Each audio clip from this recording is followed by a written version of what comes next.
সন্তান বাবা বিদেশে থাকে, ওই সন্তান মায়ের চেহারা দেখতে পায় না, মায়ের আদর পায় না, মায়ের যত্ন পায় না।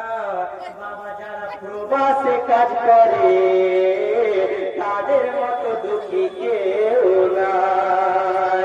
কেন বাবা রোজার মাসটাতেও বাবা প্রবাসে থাকে, কাজে থাকে, শুধু মা বাবাকে খুশি করার জন্য প্রবাসে বাইরে খাটতে যায়।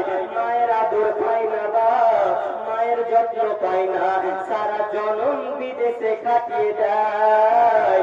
বাড়ি এসে মায়ের চেহারাটা দেখে, ঈদ পরব করে আবার বাবা বাইরে চলে যায়। তাই বাবা কোন শাইরের মধ্যে বলেছেন যে বিদেশেতে থাকে যারা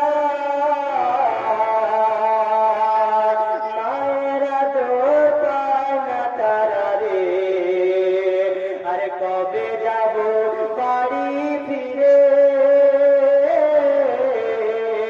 দেখবো মায়ের মুখ রে। বিদেশেতে থাকে যারা মায়ের আদর পায় না তারা রে, কবে যাব বাড়ি ফিরে।